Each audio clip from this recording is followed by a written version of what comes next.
Hello and welcome back to every default keyboard shortcut in Adobe Premiere Pro 2020 explained. We are moving on to our sequence shortcuts, which will allow you to interact with things down here in your sequence. First off, we have Render Effects and Work Area, the shortcut for which is Enter. Say this only works with processor-intensive effects. So say you want to add some camera blur here, which is infamously processor hungry. Crank it up a little bit. See this little red line? That means we're going to have trouble playing that back. And yes, we're already having a little bit of trouble. So what you can do is Render Effects and Work Area, Enter, and it will take anything that's basically having trouble playing back. We'll render a new version of the clip where it is baked in. And now, here's our baked in camera blur. Next up we have Match Frame, which is F. So say you have a clip down here in your sequence and you want to find that same frame in your master source media, press F. There it is. Here's our source clip. And there's the same frame. On the other hand, we have reverse match frame, which is Shift+R. So if you want to, say you have the source clip, which some of it is down on the timeline. Let's go here, press Shift+R. It'll match that frame in the source monitor with the frame down in your sequence and bring it up in your program monitor. If you would like to add and edit or cut, CTRL+K. Easy to remember because cut is not how you spell it, but I think that it can spell cut with a K. If you would like to add and edit to all of your tracks, meaning you've got this audio layer, another audio layer here, that is CTRL+SHIFT+K, and now you have a cut going all the way down all of your layers. Next up we have Trim Edit.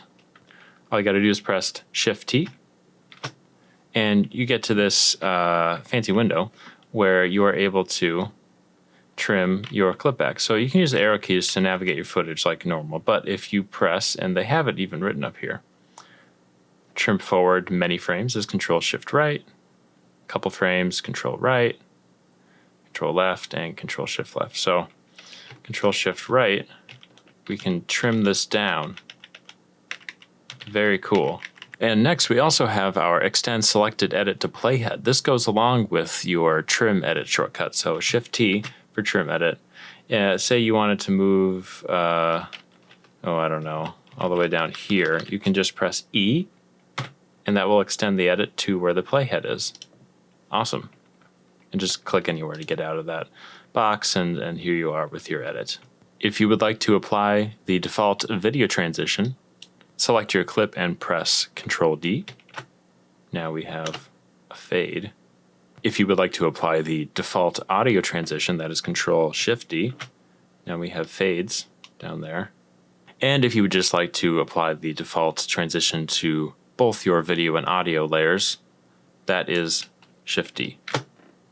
Now, to use this next one, you need some in and out points. That would be I for your in, play forward a little bit, space to stop and start, O for your out point. Now, so you have this work area here. What you can do with that is do a lift, which is the semicolon. It has lifted the footage out and put it on your clipboard. So if you Control+V, you can paste it wherever you want. Now, if you would like to extract something from this little work area, that is apostrophe. So press apostrophe, and it also will delete the space that was left by that clip. And it also puts it on your clipboard so you can paste it over there if you would like. To zoom in, press the equals key. To zoom out, press the subtract key. To go to the next gap in the sequence, that is Shift plus semicolon. To go to the previous gap in the sequence, that is Control-Shift semicolon. To toggle the snap in the timeline on and off, that is S. See this little magnet over here? That's going to turn on and off. If it's on, for instance, that will let us line those two up. If it's off, we're no longer going to have that snap. It depends on if you want that or not, but now you know, S. To make a subsequence, you press Shift+U. And now we have our own little sequence where that clip was. So that clip is its own sequence, which is handy because if you get a lot of these lined up here and you have a lot to export, you can right click and I believe, where is it? Export media. So you can highlight a bunch of sequences, right click and export media, send them all to Media Encoder. That's a lifesaver when you have a ton of little clips to export.